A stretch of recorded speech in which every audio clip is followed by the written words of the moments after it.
ये जो आप बिल ला रहे हैं, आप देश को बांटने का काम कर रहे हैं, जोड़ने का काम नहीं कर रहे हैं। आप दुश्मन हैं मुसलमानों के, उसका सबूत ये बिल है। Thank you.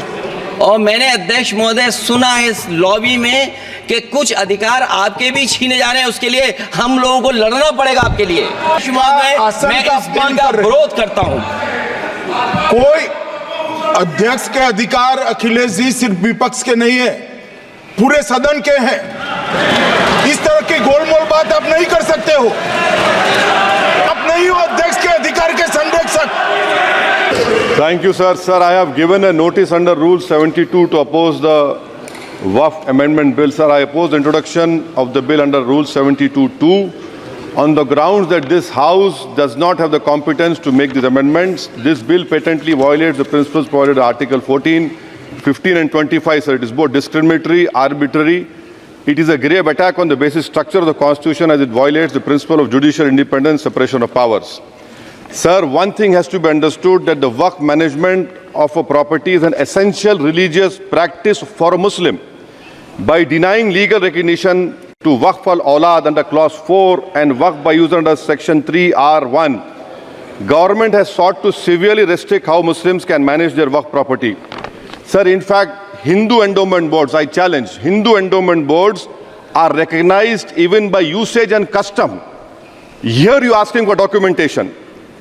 No existing law, whether non-religious or personal, limits the right of a person to will their property or dispose it. But what you are doing over here, a Hindu can give through will his complete property to his daughter or son. I as a Muslim cannot do, I can only give 1/3. But what you are doing, I can gift, but I cannot give it in the name of Allah subhanahu wa ta'ala. Now you are stopping me from praying. Now what you are doing, you are restraining Waqf al-Awlad. That is not only discriminatory and violating Article 25, sir. There is no limit on anyone to will their property dispose of. Sir, to insist that a person has practiced Islam for 5 years. Sir, एक 2 minute दिए, सबको दिया आप। अगर कल कोई आके बोलेगा कि नहीं मैं 5 साल से इस्लाम प्रैक्टिस नहीं कर रहा हूं, कौन डिसाइड करेगा सर? और एक न्यू कन्वर्ट है, does he has to wait for 5 years to give his property to Waqf? Isn't that violation of right to freedom of religion? Sir, another point, sir. Now, no such provision exists for Hindu endowment or Sikh Gurdwara Prabandhak Committee. Now, irony of the amendment, sir, is that non-Muslims can become member of CWC SWB, but he cannot dedicate Waqf. Arbitrariness. Why is arbitrariness? Sir, existing law protected the status of registered Waqf properties. You have replaced that. By empowering collector to determine title, you are violating principle of rights of justice, that one may not be a judge in their own cause. Section 61, if DOM says to Mutawalli, make this masjid as a government property, if does not listen, punishable offense. This is against separation of powers, part of which is basic structure. This bill excludes tribunal decisions from being final. If collector has been replaced by tribunal, and who's going to sit in the tribunal? A retired government judge and a retired government employee.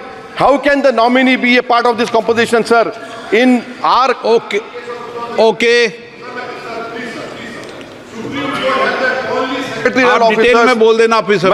Sir मैं खत्म कर रहा हूं। Secondary level officers can be appointed technical members. 83 states that joint secretary added tribunal. Waqf properties, sir, are not public properties. By removing Waqf by user, this government wants to take over Dargah, Masjid and Waqf properties. Sir, take this example of 107. You have made it more difficult to be removed. Encroachment happens. Section 37 removes protection to Waqf properties. Section 40 prejudicial amendments. And the government is, sir, खत्म कर, government बोल रही है, sir मैं खत्म कर रहा हूं सर, आधा मिनट। गवर्नमेंट कह रहे हैं कि हम महिलाओं को दे रहे हैं। मुझे यकीन है कि आप बिल्किस बानो को और ज़किया जाफरी को मेंबर बनाएंगे, मुझे यकीन है। मैं आपसे जानना चाह रहा हूं सर कि ये जो आप बिल ला रहे हैं, आप देश को बांटने का काम कर रहे हैं, जोड़ने का काम नहीं कर रहे हैं। आप दुश्मन हैं मुसलमानों के, उसका सबूत ये बिल है। Thank you sir. माननीय अध्यक्ष जी, मैं वक्फ संशोधन विधेयक 2024 को विरोध करता हूं। मान्यवर, हम लोग संविधान की कसम खा करके यहाँ आए और इस संविधान की धज्जियां इस विधेयक के अंदर उड़ाने का काम किया जा रहा है। आर्टिकल 15 के अंदर धर्म, नस्ल, जाति, लिंग, जन्म स्थान के आधार पर भेदभाव करने को, मान्यवर मैं आपकी हंसी को समझ रहा हूं, लेकिन ये बहुत गंभीर और महत्वपूर्ण विषय है। अभी हमारे माननीय सदस्य कह रहे थे कि मंदिर और मस्जिद के मसलों में फ़र्क नहीं कर पा रहे। मैं बताना चाहता हूं, वक्फ बोर्ड मस्जिदों का प्रबंधन करने का काम करता है और वक्फ बोर्ड के तहत ही मस्जिदें सारी की सारी आती हैं। और वक्फ बोर्ड की शक्तियों को आप ख़त्म कर करके डीएम राज ला करके उन तमाम प्रॉपर्टीज़ के ऊपर लगभग 8 लाख एकड़ प्रॉपर्टी पूरे देश के अंदर वक्फ बोर्ड के पास है। आप वक्फ बोर्ड की प्रॉपर्टियों को खुर्द बुर्द कराने की जो साजिश लोग कर रहे हैं, उन साजिशों को बल देने का काम कर रहे हैं। साथ मैं आप माननीय अध्यक्ष जी आपसे कहना चाहता हूं कि आर्टिकल धारा 9 के तहत ये जो CWC संरचना में बदलाव किया गया है, मैं मान्यवर बताना चाहता हूं कि बंदोबस्ती प्रबंधन के अंदर जब दूसरे धर्म का व्यक्ति शामिल नहीं किया जा सकता तो वक्फ बोर्ड के अंदर ये शर्त क्यों लगाने का काम किया जा रहा है? और आप अगर शर्त भी लगा रहे हैं तो मैं आपसे एक बात पूछना चाहता हूं कि जो कब्जे पर प्रॉपर्टी के ऊपर पूरे देश के अंदर वक्फ की प्रॉपर्टी के ऊपर कब्जे हुए हैं, उन कब्जों को कब्जा मुक्त करा करके अगर कानून लाते के उनको कब्जा मुक्त करा के वहां पर हम लोग शिक्षण संस्थाएं चलाएंगे। जिस आदमी ने वक्फ की प्रॉपर्टी, वो प्रॉपर्टी इस नियत के साथ वक्फ की कि आने वाली नस्लों के अंदर राय खुदा के अंदर फलाह के काम किए जा सकते हैं। उन फलाही कामों के लिए उन फलाही कामों के लिए अगर इन अध्यक्ष जी 2 मिनट के लिए 2 मिनट अभी नहीं, 1 मिनट दे दीजिए, 1 सेकंड भी नहीं। श्री GM बाल योगी हरीश नहीं, श्री GM हरीश बाल योगी। Thank you, Speaker sir. 1 minute को बात, हाँ खत्म कर, कंक्लूड कर। मैं माननीय अध्यक्ष जी कंक्लूड कर रहा हूँ 1 सेकंड के लिए। मैं इसके अंदर धारा 40 को माननीय अध्यक्ष जी हटाने का काम किया। इसके अंदर सर्वोच्च न्यायालय की सिविल अपील संख्या 7812 7814 ऑफ महाराष्ट्र राज्य वक्फ बोर्ड बनाम शेख यूसुफ भाई चावला अन्य के तहत प्रावधानों की जांच की धारा 40 के प्रावधानों की जांच की। अपने फैसले के पैराग्राफ 170 के अंदर बहुत स्पष्ट रूप से माना कि एक बहुत अच्छा कानून है।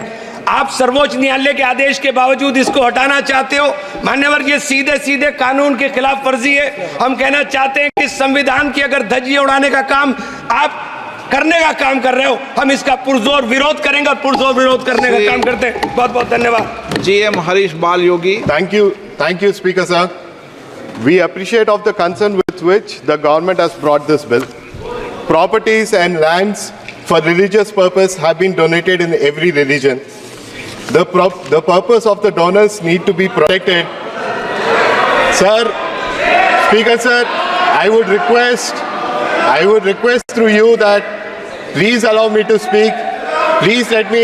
I have heard all of your opinions. आप तो बोलें।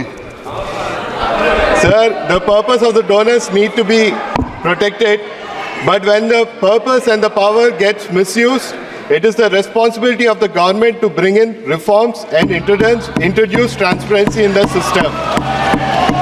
There is a requirement for the government to regulate and streamline the purpose.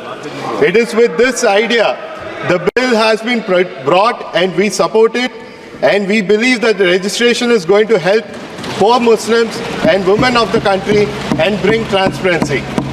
But if a wider consultation are required on this to remove misconception, wrong information being spread, and to educate the purpose of this bill, we have no problem being sent to the select committee. Thank you.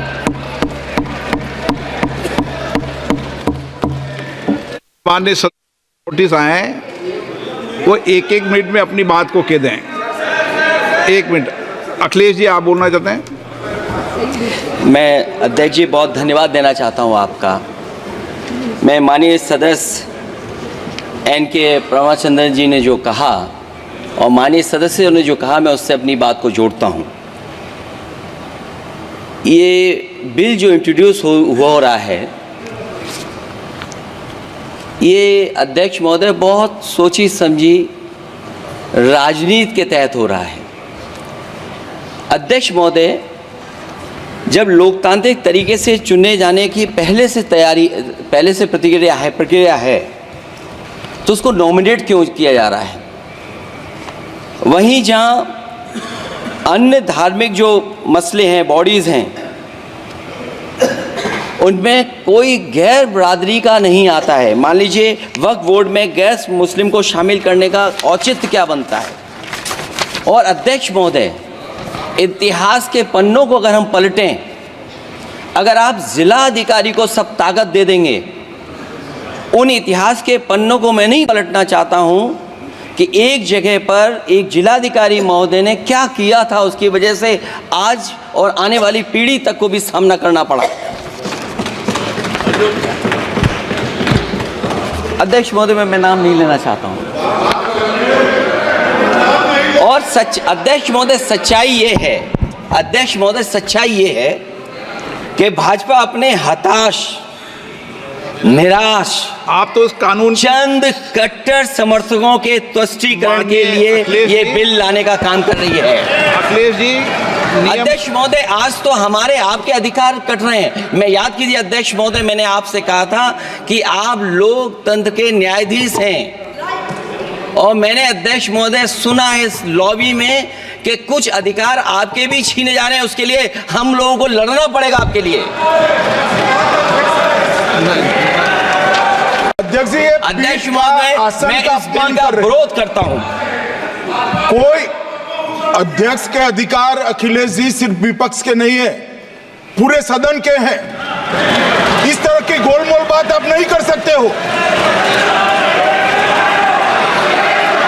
आप नहीं हो अध्यक्ष के अधिकार के संरक्षक। एक minute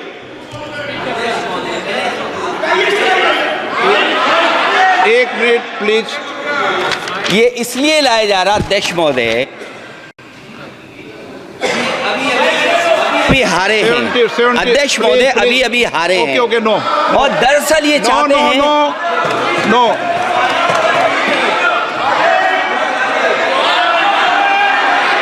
report में नहीं जा रहा आपका, कुछ भी रिपोर्ट में नहीं जा रहा। नाम बुलाई सर।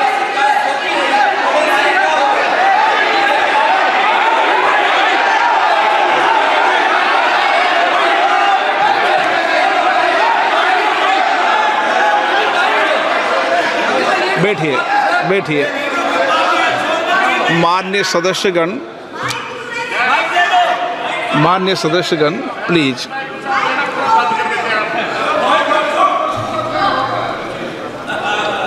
मैं आपसे आग्रह करता हूं, आप वरिष्ठ हैं और कोई नए भी सदस्य होंगे, कृपया हमेशा इस बात का ध्यान रखें, आसन पर, संसद की आंतरिक व्यवस्था पर कोई टिप्पणी नहीं करना चाहिए। ये मेरी सदन से अपेक्षा है, और मुझे लगता है कि वरिष्ठ सदस्य तो इस अपेक्षाओं को मानेंगे कि कभी सदन पर, विशेष रूप से आसन पर, व्यक्तिगत टिप्पणियां न करनी चाहिए।